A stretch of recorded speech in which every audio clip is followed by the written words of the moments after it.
SLBC tunnel ప్రమాదం ఘటనలో కార్మికుల అన్వేషణకు తాత్కాలిక బ్రేక్ పడింది. ఇప్పటికే 2 మృతదేహాలు దొరికాయి. మిగతా 6 కోసం 65 రోజులుగా వెతుకుతున్నా ఫలితం లేదు. ప్రాజెక్టు ఉద్దేశం నెరవేరాలంటే రాష్ట్ర ప్రభుత్వం ముందున్న సవాలేంటి అన్నది ఇప్పుడు ఆసక్తికరంగా మారింది.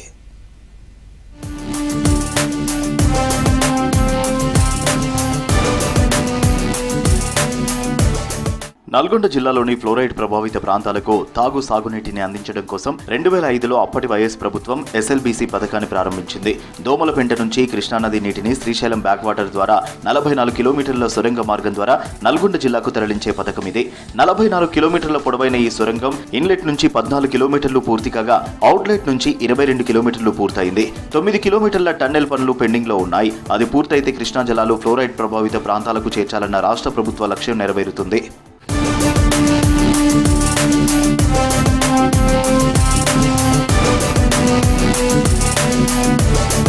10 ఏళ్లుగా ముందుకు సాగని పనులు కాంగ్రెస్ అధికారంలోకి వచ్చాక స్పీడ్ అందుకున్నాయి. ఇదే టైంలో ఊహించని విధంగా టన్నెల్ ప్రమాదం జరిగింది. లోపల చిక్కుకున్న 8 మంది కోసం 65 రోజులుగా టన్నెల్ లోపల కేంద్ర రాష్ట్ర ప్రభుత్వాలకు సంబంధించిన పలు బృందాలు రెస్క్యూ ఆపరేషన్ కొనసాగించాయి. 2 డెడ్ బాడీలు మాత్రమే దొరికాయి. మిగతా వారి ఆచూకీ దొరకలేదు.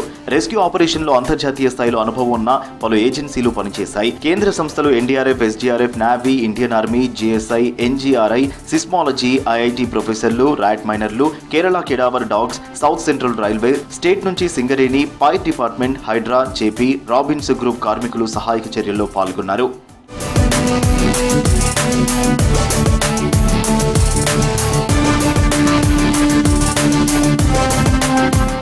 ప్రస్తుతం ఎస్ఎల్బీసీ టన్నెల్ ప్రమాద ఘటనలో సహాయక చర్యలకు బ్రేక్ పడింది. కొండను తొలుస్తూ సొరంగాన్ని తవ్వుతూ ముందుకు వెళ్లే క్రమంలో టీబీఎం మిషన్ ప్రమాదం దాటికి ముక్కలైంది. ఫిబ్రవరి 22న ప్రమాదం జరిగింది. 65 రోజులకు పైగా గాలింపు చర్యలు జరిగాయి. ఇంతకు మించి ముందుకు పోయే పరిస్థితి లేకపోవడంతో సహాయక చర్యలను తాత్కాలికంగా ఆపేశారు. టన్నెల్ ఇన్లెట్ నుంచి 14 కిలోమీటర్ల దగ్గర ఈ ప్రమాదం జరిగింది. టన్నెల్ ముందు భాగంలో ఉన్న టీబీఎం సొరంగం లోపల మట్టితో కూరుకుపోయిన ప్రాంతాన్ని పూర్తిగా క్లియర్ చేశారు. ఆ ఏరియాలో మిగతా 6 ఆచూకీ దొరకలేదు. అత్యంత ప్రమాదకరమైన షియర్ జోన్లో 43 మీటర్ల ఏరియాలోకి వెళ్లడం సాధ్యం కాదంటున్నారు అధికారులు.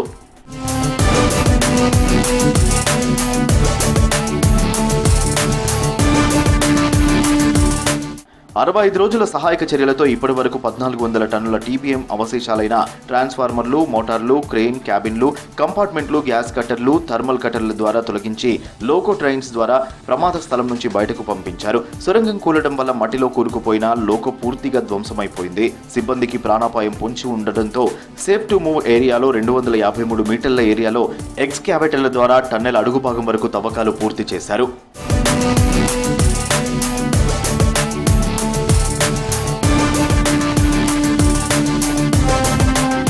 ఎస్ఎల్బీసీ ప్రమాదంతో 100 కోట్ల నష్టం ఏర్పడింది. సహాయక చర్యలకు ప్రభుత్వం కోట్లాది రూపాయలు ఖర్చు చేసింది. 3 షిఫ్టుల్లో పనిచేసే సుమారు 1000 మంది సహాయక బృందాలకు రాష్ట్ర ప్రభుత్వం వసతి, భోజన సదుపాయం కల్పించింది. భారీగా కరెంటు వినియోగం జరిగింది. 1600 టన్నుల టీబీఎం పార్ట్స్ ను కట్టర్ల ద్వారా తొలగించడం కోసం రైల్వే శాఖ నుంచి గ్యాస్ కటింగ్ రాడ్స్, గ్యాస్ సిలిండర్లు వినియోగించింది. ఉత్తర కాశీకి చెందిన ర్యాట్ మైనర్ల సహకారం తీసుకుంది. కన్వేయర్ బెల్ట్ పలుమార్లు పునరుద్ధరించారు. భారీ సామర్థ్యం కలిగిన జనరేటర్ల సహాయంతో డీవాటరింగ్ ప్రక్రియ కొనసాగించారు.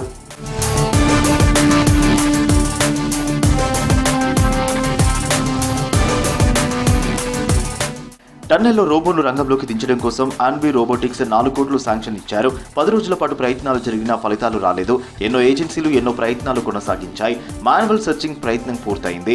రోజుకి 7 నుంచి 10 మీటర్ల చొప్పున తవ్వకాలు చేస్తూ 253 మీటర్ల పొడవు తవ్వకాలు పూర్తి చేశారు. సింగరేణి, ర్యాట్ మైనర్లు, రైల్వే సిబ్బంది టన్నెల్ అడుగు భాగం వరకు పూర్తిగా తవ్వకాలు చేశారు. కానీ 6 కార్మికుల జాడ మాత్రం లేదు.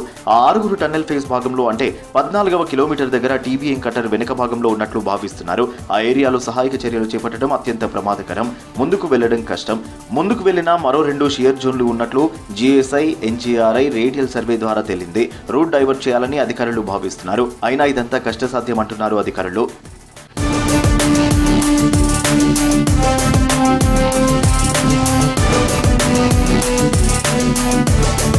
సహాయక చర్యలు చేస్తూనే ప్రాజెక్టు పనులను పూర్తి చేయడంపై రాష్ట్ర ప్రభుత్వం దృష్టి సారించింది. ఇందుకోసం మన్నెవారిపల్లి నుంచి 2 టీబీఎంను రన్ చేసి సొరంగం పనులను పూర్తి చేయాలని భావిస్తుంది. టీబీఎం బేరింగ్ పాడవడంతో పనులు నిలిచిపోయాయి. 2 రోజుల క్రితం కొత్త బేరింగ్ ను మన్నెవారిపల్లికి చేర్చారు. బేరింగ్ ఇన్స్టాలేషన్ ప్రక్రియ కొనసాగుతోంది. నిర్దిష్టమైన గడువులోగా టన్నెల్ పూర్తి కావాలి. ఫ్లోరైడ్ పీడిత ప్రాంతాలకు నీళ్లు రావాలంటే అత్యంత జాగ్రత్తగా పనులు చేయాల్సి ఉంది. సైడ్ నుంచి బ్లాస్టింగ్ చేస్తూ ముందుకు వెళ్లాల్సి ఉంటుంది. పారాలాల్ టన్నెల్ ద్వారా సేఫ్ సైడ్ నుంచి రెస్క్యూ ఆపరేషన్స్ కొనసాగించాల్సి ఉంటుంది. ఈ సందర్భంలో రెస్క్యూ బృందాల సేఫ్టీ చాలా కీలకం. ఇంకా 9 కిలోమీటర్ల దూరం సొరంగం తవ్వాలి. దారి పొడవునా ఎన్నో సవాళ్లను అధిగమించాల్సి ఉంటుంది.